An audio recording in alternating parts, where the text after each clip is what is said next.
Alice's Adventures in Wonderland by Lewis Carroll. Chapter 8. The Queen's Croquet-Ground. A large rose tree stood near the entrance of the garden. The roses growing on it were white, but there were 3 gardeners at it, busily painting them red.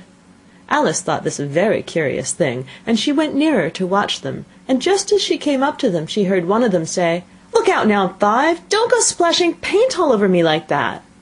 "I couldn't help it," said Five in a sulky tone. "Seven jogged my elbow." On which Seven looked up and said, "That's right, Five, always lay the blame on others." "You'd better not talk," said Five. "I heard the Queen say only yesterday you deserve to be beheaded." "What for?" said the one who had spoken first. "That's none of your business, too," said Seven. "Yes, it is his business," said Five, "and I'll tell him. It was for bringing the cook tulip roots instead of onions." Seven flung down his brush, and had just begun, "Well, of all the unjust things," when his eye chanced to fall upon Alice as she stood watching them, and he checked himself suddenly. The others looked round also, and all of them bowed low. "Would you tell me," said Alice a little timidly, "why are you painting those roses?" Five and Seven said nothing, but looked at Two.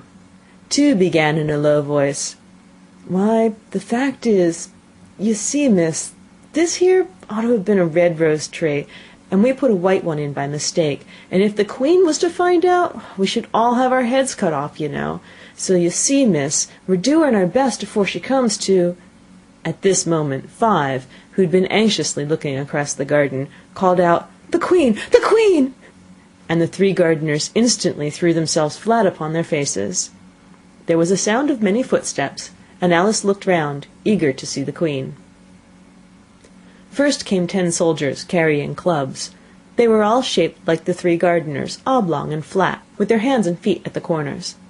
Next the 10 courtiers. These were ornamented all over with diamonds, and walked 2 and 2, as the soldiers did. After these came the royal children. There were 10 of them, and the little dears came jumping merrily along hand in hand in couples. They were all ornamented with hearts. Next came the guests, mostly kings and queens, and among them Alice recognized the White Rabbit.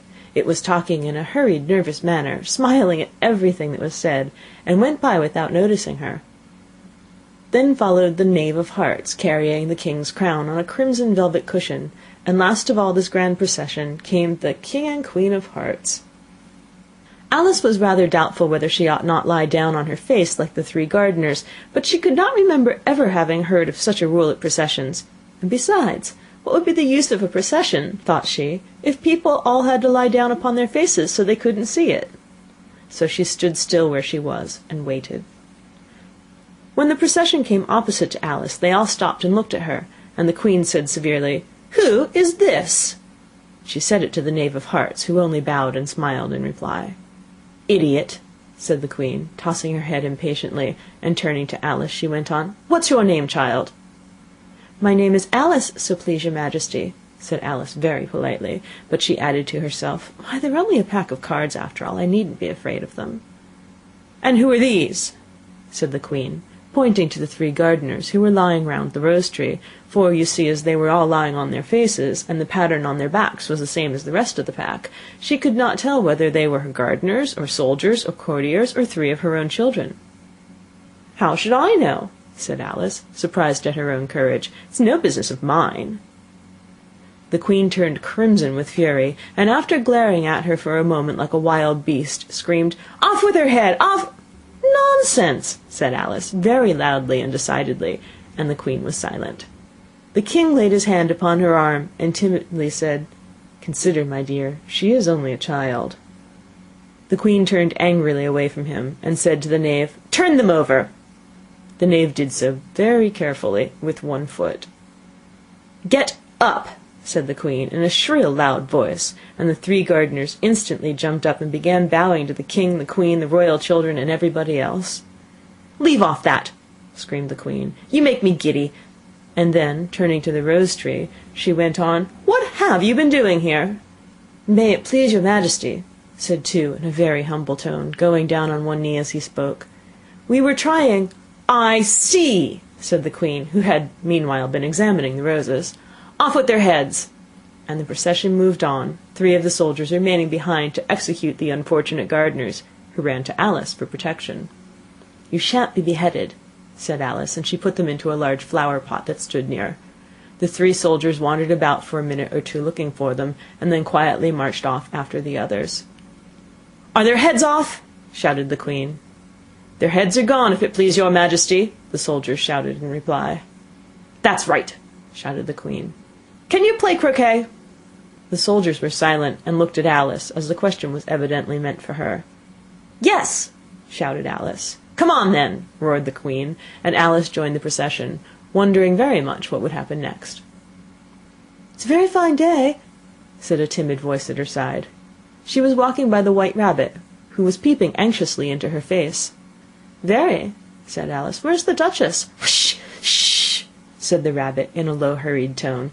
He looked anxiously over his shoulder as he spoke, and then raised himself upon tiptoe, put his mouth close to her ear, and whispered, "She's under sentence of execution." "What for?" said Alice. "Did you say, 'what a pity'?" the Rabbit asked. "No, I didn't," said Alice. "I don't think it's at all a pity. I said, 'what for'?" "She boxed the Queen's ears," the Rabbit began. Alice gave a little scream of laughter. "Oh, hush!" the Rabbit whispered in a frightened tone. "The Queen will hear you. You see, she came rather late, and the Queen said—" "Get to your places!" shouted the Queen in a voice of thunder, and people began running about in all directions, tumbling up against each other. However, they got settled down in a minute or two, and the game began. Alice thought she had never seen such a curious croquet ground in her life. It was all ridges and furrows. The balls were live hedgehogs, the mallets live flamingos, and the soldiers had to double themselves up and to stand on their hands and feet to make the arches. The chief difficulty Alice found at first was in managing her flamingo. She succeeded in getting its body tucked away comfortably enough under her arm, with its legs hanging down, but generally, just as she got its neck nicely straightened out, and was going to give the hedgehog a blow with its head, it would twist itself round and look up in her face, with such a puzzled expression that she could not help bursting out laughing. And when she got its head down, and she was going to begin again, it was very provoking to find that the hedgehog had unrolled itself and was in the act of crawling away. Besides all this, there was generally a ridge or furrow in the way wherever she wanted to send the hedgehog to, and as the doubled up soldiers were always getting up and walking off to other parts of the ground, Alice soon came to the conclusion that it was a very difficult game indeed. The players all played at once, without waiting for turns, quarrelling all the while, and fighting for the hedgehogs. And in a very short time the Queen was in a furious passion, and went stamping about and shouting, "Off with his head! Off with her head!" about once in a minute. Alice began to feel very uneasy. To be sure, she had not as yet had any dispute with the Queen, but she knew that it might happen any minute, and then, thought she, what would become of me? They're dreadfully fond of beheading people here. The great wonder is that there's anyone left alive. She was looking about for some way of escape, and wondering whether she could get away without being seen, when she noticed a curious appearance in the air. It puzzled her very much at first, but after watching it a minute or two, she made it out to be a grin, and she said to herself, "It's the Cheshire Cat. Now I shall have somebody to talk to." "How are you getting on?" said the cat, as soon as there was mouth enough for it to speak with. Alice waited till the eyes appeared, and then nodded. "It's no use speaking to it," she thought, "till its ears have come, or at least one of them." In another minute the whole head appeared, and then Alice put down her flamingo, and began an account of the game, feeling very glad she had someone to listen to her. The cat seemed to think that there was enough of it now in sight, and no more of it appeared. "I don't think they play at all fairly," Alice began, in rather a complaining tone, "and they all quarrel so dreadfully one can't hear oneself speak, and they don't seem to have any rules in particular. At least, if there are, nobody attends to them.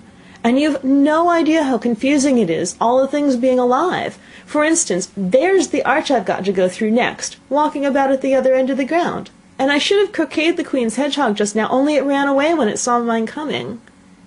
"How do you like the Queen?" said the cat in a low voice. "Not at all," said Alice. "She's so extremely—" Just then she noticed that the Queen was close behind her, listening, so she went on, "likely to win, that it's hardly worth while finishing the game." The Queen smiled and passed on. "Who are you talking to?" said the King, going up to Alice and looking at the cat's head with great curiosity. "It's a friend of mine, a Cheshire Cat," said Alice. "Allow me to introduce it." "I don't like the look of it at all," said the king. "However, it may kiss my hand if it likes." "I'd rather not," the cat remarked. "Don't be impertinent," said the king, "and don't look at me like that." He got behind Alice as he spoke. "A cat may look at a king," said Alice. "I've read that in some book, but I don't remember where."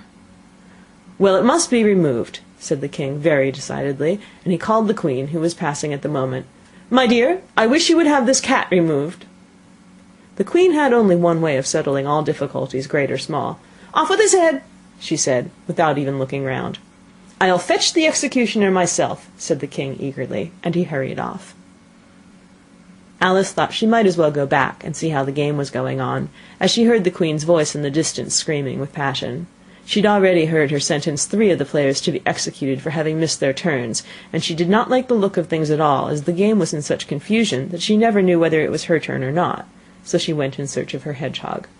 The hedgehog was engaged in a fight with another hedgehog, which seemed to Alice an excellent opportunity for croqueting one of them with the other. The only difficulty was that her flamingo was gone across to the other side of the garden, where Alice could see it trying in a helpless sort of way to fly up into a tree. By the time she had caught the flamingo and brought it back, the fight was over, and both the hedgehogs were out of sight. "But it doesn't matter much," thought Alice, "as all the arches are gone from this side of the ground." So she tucked it away under her arm, that it might not escape again, and went back for a little more conversation with her friend.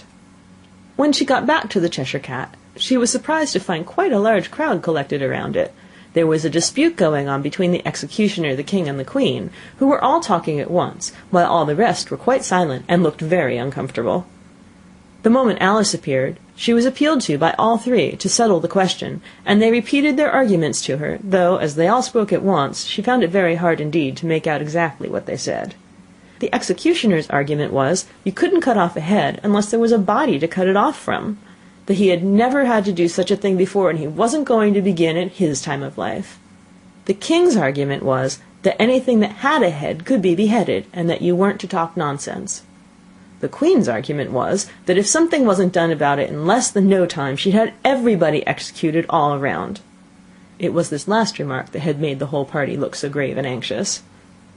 Alice could think of nothing else to say, but, "It belongs to the Duchess, you'd better ask her about it." "She's in prison," the queen said to the executioner. "Fetch her here," and the executioner went off like an arrow. The cat's head began fading away the moment he was gone, and by the time he had come back with the Duchess, it had entirely disappeared, so the king and the executioner ran wildly up and down looking for it, while the rest of the party went back to the game. End of Chapter 8. Read by Kristen McQuillan.